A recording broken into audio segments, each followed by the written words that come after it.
تب اس ارادے کی اور اس کام کی اللہ رب العالمین کے ہاں ویلو ہوگی۔ قرآن کریم میں اللہ رب العالمین نے فرمایا فَمَنْ كَانَ يَرْجُو لِقَاءَ رَبِّهِ فَلْيَعْمَلْ عَمَلًا صَالِحًا وَلَا يُشْرِكْ بِعِبَادَةِ رَبِّهِ أَحَدًا۔ فرمایا اللہ رب العالمین نے کہ جسے اللہ سے اجر و ثواب حاصل کرنا ہو، جسے اللہ رب العالمین کے ہاں انعام وصول کرنا ہو، فَلْيَعْمَلْ عَمَلًا صَالِحًا، تو اسے چاہیے کہ صالح عمل کرے۔ صالح عمل کون سا عمل ہوتا ہے؟ حضرت عبداللہ بن عباس رضی اللہ تعالی عنہ نے فرمایا کہ صالح عمل وہ ہوتا ہے جو نبی کریم صلی اللہ علیہ وسلم کی سنتوں کے موافق ہو، آپ کی سنتوں کے مخالف نہ ہو۔ نبی کریم صلی اللہ علیہ وسلم نے جس طرح کے اعمال کیے اسی طرح کا عمل ہو، تب وہ عمل صالح عمل ہوگا، نیک عمل ہوگا، اللہ رب العالمین کے ہاں قابل قبول عمل ہوگا۔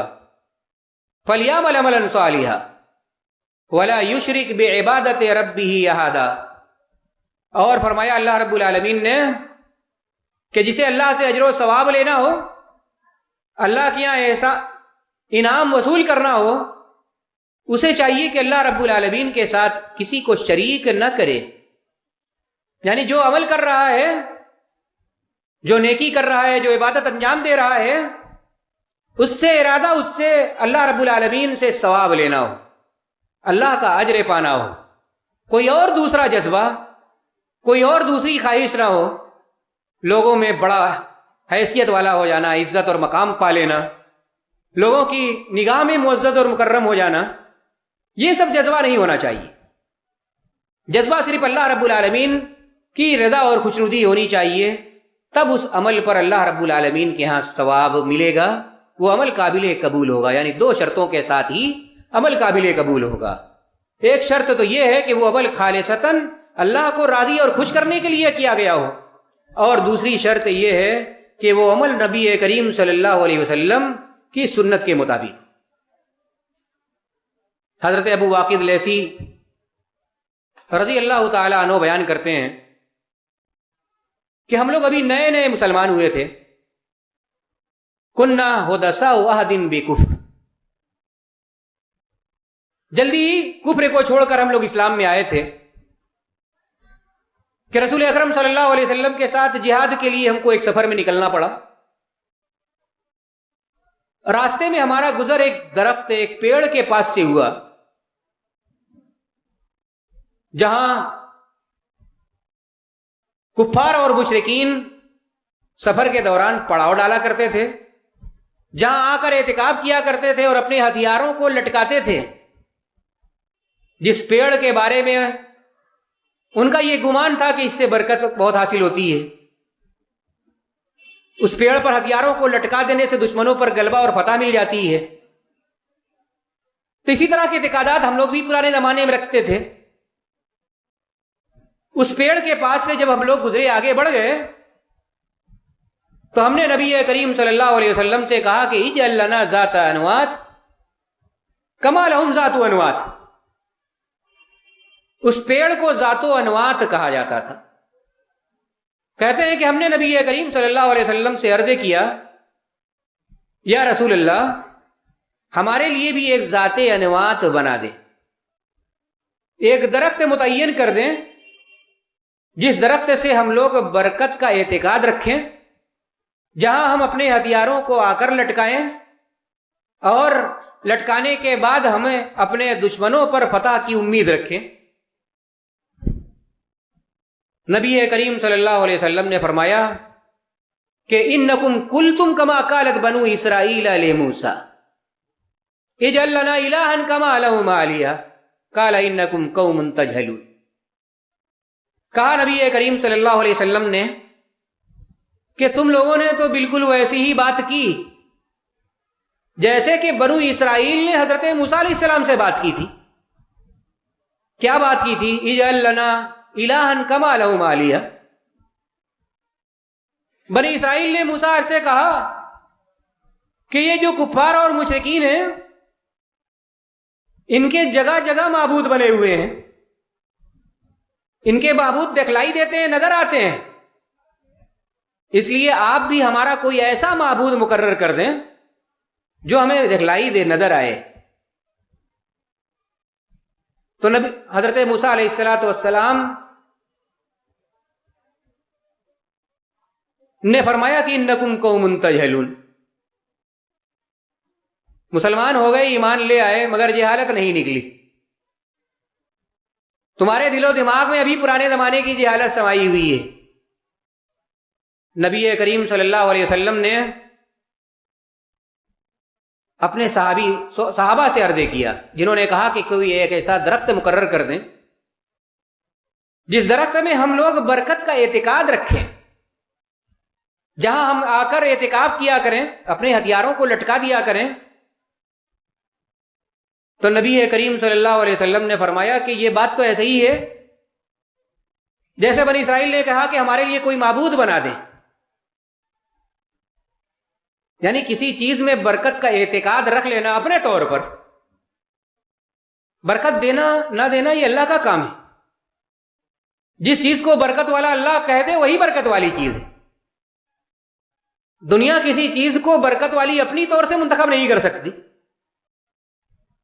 اپنے طور پر ہم اور آپ کسی چیز کو برکت والا مان لیں، یہ تالاب بڑا برکتی ہے، اس میں نہا لینے سے ساری بیماری ختم ہو جاتی ہے، یہ کنواں بڑا برکتی ہے، اس کا پانی پی لینے سے سب بیماریاں رفع دفع ہو جاتی ہیں، یہ دروازہ بڑا برکتی ہے، اس کے نیچے سے گزر جانے سے انسان جنتی ہو جاتا ہے۔ اگر اللہ نے بتایا ہے کہ واقعی اس دروازے کی یہ خوبی ہے، بلا شبہ ٹھیک ہے، نہیں بتایا ہے، اللہ نے نہیں بتایا، رسول نے نہیں بتایا، تو یہ سب جھوٹ ہے، فراڈ ہے، دین اور دھرم کے نام پر دھوکہ ہے، بدعت اور خرافات ہے، بے سر پیر کی باتیں، اس کی کوئی حقیقت اور سچائی ہی نہیں، اور یہ ویسے ہی کوشش ہے جیسی کہ کوشش کر کے یہودیوں نے اپنے دین کو بگاڑ دیا، یہ بھی اس دین کو بھی بگاڑنے کی کوشش ہو رہی۔ نبی کریم صلی اللہ علیہ وسلم سے ان کے صحابہ نے عرض کیا کوئی درخت مقرر کر دیں، برکت والا درخت جس کے بارے میں ہم برکت کا اعتقاد رکھیں، تو آپ نے کہا کہ ہم سے بت مانگ رہے ہو، یعنی اس طرح کا کوئی درخت مان لینا کہ یہ بڑا برکتی درخت ہے، گویا یہ بت ہم نے مان لیا، اس کو بت کا درجہ دے دیا۔ یہ اپنے طور پر کسی چیز کو برکت والا مان لینا قرآن اور سنت کی دلیل کے بغیر، یہ اس کو بت بنا لینا ہے، کفر اور شرک اور بدعت کا ارتکاب کرنا ہے۔ حضرت عبداللہ بن مسعود رضی اللہ تعالی عنہ کو معلوم ہوا کہ کوفہ کی مسجد میں کچھ لوگ جمع ہیں اور چھوٹی چھوٹی ٹولیوں میں بٹے ہوئے ہیں، ان میں سے کوئی کہتا ہے کہ 100 بار اللہ اکبر کہو تو سب اللہ اکبر کہتے ہیں، ہر ٹولی میں کوئی کہتا ہے 100 بار لا الہ الا اللہ کہو تو سب لا الہ الا اللہ کہہ رہے ہیں، پھر کوئی کہتا ہے کہ 100 بار سبحان اللہ کہو، لوگ سبحان اللہ کہہ رہے ہیں، پھر کوئی کہتا ہے کہ 100 بار الحمدللہ کہو تو لوگ الحمدللہ کہہ رہے ہیں۔ یہ سب بہترین کلمات ہیں، ذکر کے بہترین کلمات، سبحان اللہ، الحمدللہ، اللہ اکبر، لا الہ الا اللہ، لا حول ولا قوت الا باللہ، ذکر کے اتنے بہترین کلمات ہیں کہ کوئی دوسرے کلمات ان کا مقابلہ ہی نہیں کر سکتے۔ نبی کریم صلی اللہ علیہ وسلم ایک روز گھر سے نکلے اور غالباً حضرت میمونہ رضی اللہ تعالی عنہ ام المومنین گھر میں مصلی بچھائے نماز پڑھ رہی تھی، ذکر و اذکار میں مشغول تھیں۔ ایک پہر گزر جانے کے بعد، دن کا ایک پہر گزر جانے کے بعد نبی کریم صلی اللہ علیہ وسلم گھر میں واپس آئے تو دیکھا ویسے ہی مصلی پر وہ بیٹھی ہوئی ہیں، ذکر و اذکار میں مشغول ہیں۔ نبی کریم صلی اللہ علیہ وسلم نے فرمایا کہ تمہارے پاس سے جانے کے بعد میں نے 4 کلمات کہے ہیں، ان کلمات کو اگر تمہارے صبح سے اب تک کہے گئے کلمات کے مقابلے میں رکھ دیا جائے تو بھاری ہو جائیں گے۔ کیا کلمات کہیں؟ سبحان اللہ و بحمدہ عدد خلقہ رضا نفسہ و زینت عرشہ و مداد کلماتہ۔ اور اسی طرح نبی کریم صلی اللہ علیہ وسلم نے فرمایا کہ کلمتان حبیبتان الرحمن ثقیلتان علی المیزان خفیفتان علی اللسان سبحان اللہ وبحمدہ سبحان اللہ العظیم. دو کلمے ہیں جو اللہ کو بڑے محبوب اور پیارے ہیں. حبیبتان علی الرحمن، خفیفتان علی اللسان، زبان کے لیے بڑے ہلکے ہیں، یعنی ان کی ادائیگی بہت ٹیڑھا اور دشوار کام نہیں ہے، بہت معمولی کام ہے. چلتے پھرتے اٹھتے بیٹھتے دوسرا کام کرتے ہوئے بھی آدمی ان کلمات کو ادا کر سکتا ہے، اتنے ہلکے ہیں. ثقیلتان فی المیزان، لیکن میزان میں بڑا وزن رکھتے ہیں. قیامت کے دن جب انسان کے اعمال تولے جائیں گے تو ان کا بڑا وزن ہوگا. کیا کلمات ہیں؟ سبحان اللہ وبحمدہ سبحان اللہ العظیم. فرمایا یہی دو کلمے ہیں، سبحان اللہ وبحمدہ سبحان اللہ العظیم. تو نبی کریم صلی اللہ علیہ وسلم نے فرمایا کہ تم نے صبح سے ابھی تک جتنے ذکر کیے ہیں، جتنے کلمات کہے ہیں، ان کے مقابلے میں میرے کہے گئے 4 کلمات زیادہ وزنی. اتنے پیارے یہ کلمات ہیں. حضرت عبداللہ بن مسعود رضی اللہ تعالی عنہ نے دیکھا کہ لوگ مختلف ٹولیوں میں بیٹھے ہوئے ہیں، سبحان اللہ، الحمدللہ، اللہ اکبر، لا الہ الا اللہ، لا حول ولا قوت الا باللہ کا ورد ہو رہا ہے، مگر جماعت کے ساتھ ہو رہا ہے، امامت کے ساتھ ہو رہا ہے. چنے کے دانے لے کر لوگ بیٹھے ہوئے، ان سے 100 کی گنتیاں بھی ہو رہی ہیں. حضرت عبداللہ بن مسعود رضی اللہ تعالی عنہ ناراض ہو گئے. ان کے اس عمل پر آپ غصہ کے اظہار کیا آپ نے. سبحان اللہ الحمدللہ پڑھنے پر بھی غصہ ہے. نبی کریم صلی اللہ علیہ وسلم نے نماز پڑھنے پر غصے کا اظہار کر دیا کہ نہیں، ہر دن رات رات بھر نماز پڑھو گے ہی نہیں چلے گی. ایک صحابی نے زندگی پر روزہ رکھنے کی ٹھان لی، نبی کریم صلی اللہ علیہ وسلم نے اس پر اپنے غصے کا اظہار کیا کہ نہیں، اسلام اتنا کڑا دین نہیں، اسلام بڑا آسان ہے دین، کبھی کبھی رکھ سکتے ہو. نبی کریم صلی اللہ علیہ وسلم ہر ہفتے میں سوموار اور جمعرات کے دن روزہ رکھتے تھے، سوموار اور جمعرات کے دن روزہ رکھتے تھے. اور اسی طرح ایام 20 کو روزہ رکھتے تھے، یعنی ہر مہینے کی 13، 14 اور 15 تاریخ کو روزہ رکھتے تھے. شعبان کی 15 تاریخ کو کسی کو روزہ رکھنا ہی ہے تو ایام 20 کا روزہ رکھ لے، 13، 14، 15 تینوں دن کا روزہ رکھ لے. یہ روزہ مسنون روزہ ہو جائے گا، سنت روزہ ہو جائے گا، جائز روزہ ہو جائے گا. لیکن صرف 15 کا روزہ رکھے گا تو ظاہر دلیل دینی پڑے گی، دلیل ہے ہی نہیں.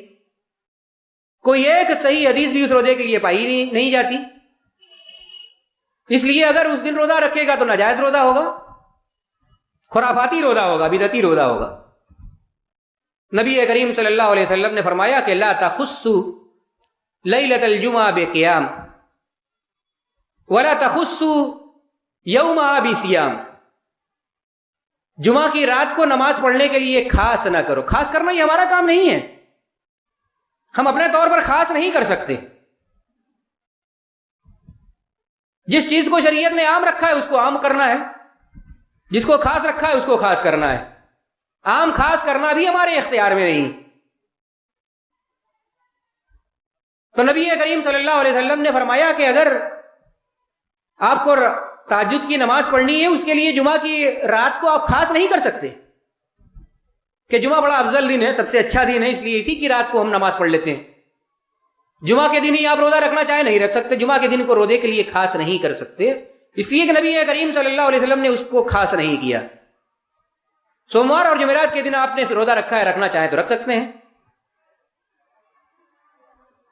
15ویں شعبان کو روزہ نہیں رکھا، نہیں رکھ سکتے آپ. 13، 14، 15 تاریخ یعنی ایام 20 کا مسنون روزہ ہے، نبی کریم صلی اللہ علیہ وسلم رکھا کرتے تھے، رکھنے کی تعلیم دیتے تھے، حکم دیتے تھے. رکھا جا سکتا ہے، یہ جائز روزہ ہوگا. نبی کریم صلی اللہ علیہ وسلم نے قبروں کی زیارت کی اجازت دی، قبروں کی زیارت کی جا سکتی ہے، لیکن اس کے لیے وقت فکس نہیں کیا جا سکتا، ٹائم کا باؤنڈیشن نہیں کیا جا سکتا کہ فلاں دن ہی ہوگی اور فلاں دن نہیں ہوگی. سال کے 360 دنوں میں انسان جب چاہے قبروں کی زیارت کر سکتا ہے، 24 گھنٹے میں جب چاہے کر سکتا ہے. وہ زیارت 15ویں شعبان کی 15ویں رات کے ساتھ خاص نہیں ہے. ہم اگر خاص کرتے ہیں تو گویا شریعت میں اضافہ کر رہے ہیں، شریعت میں منمانی کر رہے ہیں، اور منمانی کی شریعت میں گنجائش نہیں ہے. قرآن کریم میں اللہ رب العالمین نے فرمایا کہ ثم جعلناک علی شریعۃ من الامر فاتبعھا، ہم نے آپ کو شریعت دے کر بھیجا ہے، اسی شریعت کی اتباع کیجئے۔ ثم جعلناک علی شریعۃ من الامر فاتبعھا ولا تتبع اهواء الذین لا يعلمون، اور جو لوگ جانتے نہیں ہیں ان کی خواہشوں اور ان کی منمانیوں کے پیچھے نہ چلیے۔ یہ سب منمانی ہے، عام چیزوں کو خاص کر لینا یہ منمانی ہے۔ قبروں کی زیارت کرنا جب چاہیں تب کیجئے، دن میں رات میں کسی گھڑی میں کر سکتے ہیں، کیجئے، کوئی حرج نہیں، لیکن اس زیارت کے لیے سال کے کچھ دنوں کو مخصوص کر لیا جائے، کچھ راتوں کو مخصوص کر لیا جائے، کچھ گھڑیوں کو مخصوص کر لیا جائے، کچھ لوازمات متعین کر لیے جائیں کہ قبروں کے زیارت کے لیے یہ چیزیں ہونی چاہیے، پھول ہونا چاہیے، مالا ہونا چاہیے، چادر ہونی چاہیے، گاگر ہونا چاہیے۔ نبی کریم صلی اللہ علیہ وسلم خالی ہاتھ قبروں کی زیارت کریں، ہم لے دے کے کریں، یہ بھی تجاوز ہوگا۔ نبی کریم صلی اللہ علیہ وسلم سے آگے بڑھنا ہوگا۔ آپ صلی اللہ علیہ وسلم نے خالی ہاتھ زیارت کی ہے، آپ خالی ہاتھ زیارت کیجیے۔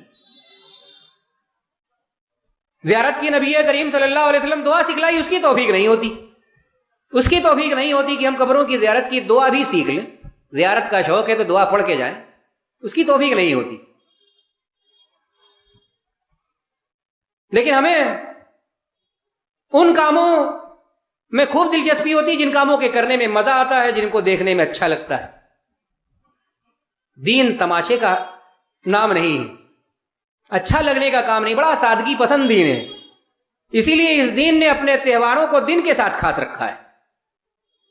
عید الفطر ہو یا عید الاضحیٰ ہو، یہ دونوں تہوار دن میں ہی منائے جاتے ہیں، اس کے سارے مراسم دن میں ادا ہو جاتے ہیں، اور یہ اسلام کا ہی اختصاص ہے۔ رات کے تہواروں کو اسلام نے نہیں پسند کیا ہے، یہ غیر مسلمین کا شعار ہے، وہ اپنا تہوار رات میں مناتے ہیں۔ کرسمس ہو رات میں منایا جاتا ہے، دیوالی ہو رات میں منائی جاتی ہے، درگا پوجا ہو رات میں ہوتی ہے، اس لیے کہ رات میں شیطان آزاد ہوتا ہے، شیطانی کرنے میں لوگوں کو آزادی زیادہ مل جاتی ہے، بدماشی، عیاشی، بے راہ روی کے لیے چھوٹ رہتی ہے، مواقع زیادہ ہوتے ہیں۔ شریعت نے اپنی تہوار کو، اسلام نے اپنی تہوار کو دن کے ساتھ خاص کر دیا ہے۔ رات کا اس کا اسلامی تہوار سے کوئی شروکار ہی نہیں ہے، اور اسلام نے دو ہی تہوار دے رکھا ہے۔ ان تہواروں میں اگر ہم بڑھاتے ہیں، اضافہ کرتے ہیں، تو ظاہر ہے کہ وہ اضافہ بھی بدعت ہوگا، وہ بدعتی تہوار ہوگی، اسلامی تہوار نہیں، وہ غیروں کی نکالی والی تہوار ہوگی۔ رات کی تہوار غیروں کی نکالی والی تہوار ہے، غیروں سے اخذ کی گئی تہوار ہے۔ اور نبی کریم صلی اللہ علیہ وسلم نے فرمایا کہ من تشبہ بقوم فہو منہم، جو کسی قوم کی نکالی کرے گا وہ انہی میں سے ہوگا۔ جب نبی کریم صلی اللہ علیہ وسلم سے کہا گیا کہ ہمارے لیے بھی ذات انواد بنا دیجئے، کوئی برکتی درخت مقرر کر دیجئے، تو آپ نے فرمایا کہ لَتَتَّبِعُنَّ سُنَنَ مَنْ كَانَ قَبْلَكُمْ، یا لَتَرْكَبُنَّ سُنَنَ مَنْ كَانَ قَبْلَكُمْ۔ اس طرح کی حرکت تو پرانے لوگ کرتے تھے، راستہ چلتے ہوئے جو چیز سمجھ میں آ گئی، اچھی لگ گئی، اس کو اختیار کر لیا، دین کے نام پر اس کو اپنے دین میں سمیٹ لیا، داخل کر لیا، اس کو دین ماننے لگے۔ اور تم مسلمان ہو کے بھی ویسی ہی حرکت کر رہے ہو، ایک پیڑ دکھلائی دیا تو تم نے پیڑ کا مطالبہ کر دیا، گڈے پٹاخے اچھے لگے، تم اسلام کے نام پر گڈے پٹاخے جلانے لگے، چراغ اور موم بتیاں اور دیلیاں اچھی لگی تو تم سب کر حرکتوں میں پڑ گئے۔ دوسروں کو دیکھا دیکھی دین نہیں چلتا ہے، دین قرآن اور حدیث کا نام ہے۔ دیلی جلانا ہے، موم بتی جلانا ہے، چراغ اگربتی کرنا ہے، گھروں کو سجانا ہے، دلیل لے کر آئیے، قرآن کی دلیل لے کر آئیے، حدیث کی دلیل لے کر آئیے۔ دلیلیں نہیں ہیں تو دوسروں کی دیکھا دیکھی کرنے کا نام دین نہیں ہوتا، بے دینی ہوتی ہے، جہالت ہوتی ہے، کفر ہوتا ہے، شرک ہوتا ہے، بدعت ہوتا ہے۔ کل محدثۃ بدعہ وکل بدعۃ ضلالہ، ہر نئی چیز، ہر نیا کام بدعت ہے۔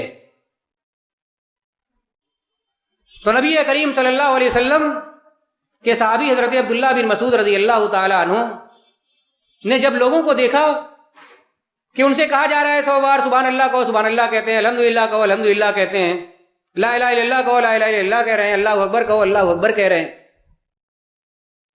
ذکر کی یہ کلمات دہرائے جا رہے ہیں چھوٹی چھوٹی ٹولیوں میں بٹ کر جماعت کے ساتھ. آپ ان پر ناراض ہو گئے، بگڑ گئے کہ ذکر کا یہ سب کون سا طریقہ تم نے اختیار کر رکھا ہے. ذکر کے کلمات ہیں وہ کلمات جو ثابت ہیں، جو نبی کریم صلی اللہ علیہ وسلم نے تعلیم دیے ہوئے ہیں، سکھائے ہوئے ہیں. حق ہو تو نبی کریم صلی اللہ علیہ وسلم نے سکھایا ہی نہیں. ہو کی آواز نکالنا تو نبی کریم صلی اللہ علیہ وسلم نے سکھایا ہی نہیں. یہ تو ذکر ہی نہیں ہے، تو خرافات ہے، پورے طور سے یہ خرافات ہی ہے. گردنیں ٹیڑھی مڑی کرنا، خود ہلنا، حال میں آ جانا، یہ سب بے دینی ہے. یہ دین نہیں ہے، شریعت میں اس کی کہیں تعلیم ہی نہیں دی گئی. حضرت عبداللہ بن مسعود رضی اللہ تعالی عنہ نے ان کو سبحان اللہ، الحمدللہ، اللہ اکبر جماعت کے ساتھ کرتے ہوئے دیکھا، آواز میں آواز تال اور سر ملا کے نکالتے ہوئے دیکھا، تو آپ نے ان پر ناراضگی کا اظہار کیا. درود و سلام بھی پڑھا جاتا ہے تال سر ملا کے، کبھی نبی کریم صلی اللہ علیہ وسلم کے صحابہ کرام نے نہیں پڑھا. تو سر تال ملا کے درود اور سلام نہیں پڑھا. درود سلام پڑھنے کی تعلیم دی ہے، پڑھتے ہیں، ہم بھی پڑھتے. ہماری کوئی نماز جب تک درود و سلام نہیں پڑھتے نہیں ختم ہوتی، لیکن مخالفت وہ تال اور سر ملانے کی. یہاں ذکر میں تال اور سر ملایا جا رہا تھا، اجتماعی آواز میں اللہ اکبر اور لا الہ الا اللہ اور سبحان اللہ کی آواز نکالی جا رہی تھی. حضرت عبداللہ بن مسعود رضی اللہ تعالی عنہ نے اپنی ناراضگی کا اظہار کیا اور فرمایا وَيْحَكُمْ يَا أُمَّةَ مُحَمَّدٍ مَا أَسْرَعَ حَلْقَتَكُمْ هَذِهِ صحابة رسول الله متوافرون لديكم وهذه ثيابه لم تبلو وآنيته لم تكسر والذي نفسي بيده إنكم لعلى ملة هي أهدى من ملة محمد أو إنكم مفتتحون باب زلالة. فرمایا کہ امت محمد صلی اللہ علیہ وسلم کی امتیو، تم کتنا جلدی برباد ہو گئے، کتنا جلدی تم بگڑ گئے.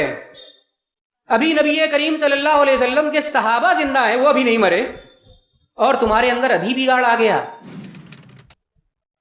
نبی کریم صلی اللہ علیہ وسلم کے چھوڑے ہوئے کپڑے ابھی پرانے نہیں ہوئے، وہ جس کے تس رکھے ہوئے ہیں. آپ کے چھوڑے ہوئے ابھی برتن صحیح سلامت ہے، وہ نہیں ٹوٹے، اور تمہارا دین ٹوٹ گیا، تمہاری شریعت بگڑ گئی، تمہارا طریقہ عمل خراب ہو گیا. ذکر میں بھی تم نے ملاوٹیں کر دی، دین میں آمیزش شروع کر دی. انکم لعلی ملت یا اہدی من ملت محمد، یا تمہارا طریقہ زیادہ اچھا ہے یا نبی کریم صلی اللہ علیہ وسلم کا طریقہ زیادہ اچھا ہے. انہوں نے اجتماعی طور پر کبھی ذکر نہیں کیا، انہوں نے سر تال ملا کر اللہ اکبر لا الہ الا اللہ کی آواز نہیں نکالی. ان کلمات کو گننے کے لیے چنے کے دانے انہوں نے استعمال نہیں کیے، تم لوگ استعمال کرنے لگے. تم لوگ نبی کریم صلی اللہ علیہ وسلم سے بھی زیادہ ہدایت یاب ہو،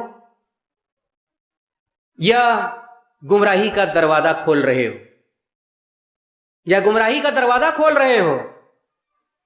کہنے لگے کہ ما اردنا الا بخیر. یا ابا عبد الرحمن، عبداللہ بن مسعود اس کو مخاطب کر کے کہا کہ ابو عبد الرحمن، ہم نے صرف خیر کا ارادہ کیا ہے، ہم ان کلمات کے ذریعہ نیکیاں اور ثواب حاصل کرنا چاہتے ہیں. انہوں نے فرمایا کہ ہر نیکی اور ثواب کو چاہنے والا نیکی اور ثواب تک پہنچ نہیں پاتا. نیکی اور ثواب تک پہنچنے کے لیے ضروری ہے کہ وہ نیکی شریعت کے مطابق ہو، سنت کے مطابق ہو، اور اس کے ذریعہ اللہ رب العالمین کے اجر و ثواب کے حاصل کرنے کا ارادہ. قرآن کریم میں اللہ رب العالمین نے فرمایا کہ قل ان کنتم تحبون اللہ فاتبعونی یحببکم اللہ ویغفر لکم ذنوبکم واللہ غفور الرحیم.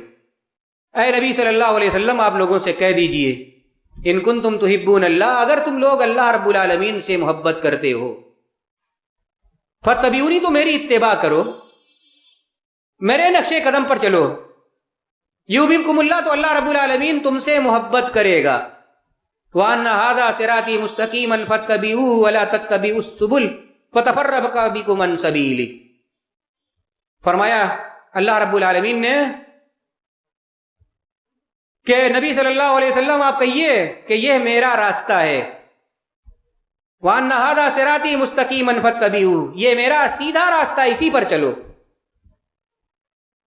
وَلَا تَتَّبِعُوا السُّبُلَ، اور دائیں بائیں کے راستے پر نہ چلو، اللہ اور اس کے رسول کے بتائے ہوئے راستے پر چلو، دائیں بائیں کے راستے پر نہ چلو، فَتَفَرَّقَ بِكُمْ عَنْ سَبِيلِهِ، دائیں بائیں چلنا شروع کرو گے فرقوں میں بڑھ جاؤ گے، راستے الگ الگ ہو جائیں گے۔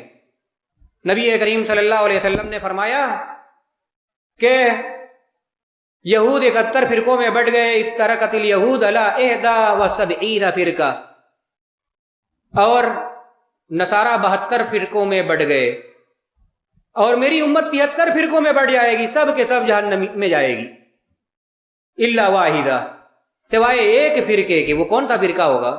ما انا علیہ واصحابی، وہ فرقہ جو وہی کام کرے جو میں کر رہا ہوں، میرے صحابہ کر رہے ہیں۔ اور شب برات کے نام پر جو کچھ بھی ہو رہا ہے، چاہے قبروں کی زیارت ہو، چاہے نماز ہو، چاہے روزہ ہو، چاہے نذر و نیاز ہو، چاہے قرآن خوانی ہو، جو کچھ بھی ہو رہا ہے یہ نہ نبی نے کیا ہے نہ صحابہ نے کیا ہے، ان میں سے ایک کام بھی نہیں کیا۔ اور حد تو یہ ہے کہ جو فضیلتیں نبی کریم صلی اللہ علیہ وسلم نے اور اللہ رب العالمین نے شب قدر کو دی ہے، وہ ساری فضیلت غلط طور پر، ناحق طور پر اس رات کے لیے بیان کی جاتی ہے۔ اللہ رب العالمین نے اس رات میں قرآن نہیں نازل کیا، قرآن کو شب قدر میں نازل کیا۔ شب قدر رمضان کے مہینے میں آتی ہے، شعبان کے مہینے میں شب قدر نہیں آتی۔ اس نام پر بھی لوگوں کو، امت کو دھوکہ دیا جاتا ہے کہ یہ رات نزول قرآن کی رات ہے۔ غلط ہے، فراڈ ہے، دھوکہ ہے، امت کو بیوقوف بنانا ہے۔ تو اللہ رب العالمین نے فرمایا کہ وَأَنَّ هَذَا صِرَاطِي مُسْتَقِيمًا فَاتَّبِعُوهُ، نبی کریم صلی اللہ علیہ وسلم کا جو سیدھا راستہ ہے اسی کی اتباع کرو، وَلَا تَتَّبِعُوا السُّبُلَ، اور اس سے دائیں بائیں نہ مڑو، فَتَفَرَّقَ بِكُمْ عَنْ سَبِيلِهِ، وگرنہ فرقوں میں بڑھ جاؤ گے، گمراہ ہو جاؤ گے، تباہی اور بربادی تمہارا مقدر بن جائے گی۔ اللہ رب العالمین سے دعا ہے کہ اللہ رب العالمین ہم تمام لوگوں کو سنت اور بدعت کے ان تمام مسائل کو سیکھنے اور سمجھنے کی توفیق عطا فرمائے، جب تک ہمیں دنیا میں زندہ رکھے، نبی کریم صلی اللہ علیہ وسلم کی سنتوں کا شیدائی بنا کر زندہ رکھے، اور ہمارے دلوں میں ہر طرح کی بدعتوں کے لیے نفرت پیدا کرے۔ جب ہمارا خاتمہ ہو ایمان اور اسلام کے ساتھ ہو، زبان پر کلمہ توحید لا الہ الا اللہ محمد الرسول اللہ جاری ہو۔ اقول قولی ھذا واستغفر اللہ لی ولکم ولسائر المسلمین واستغفروہ انہ هو الغفور الرحیم۔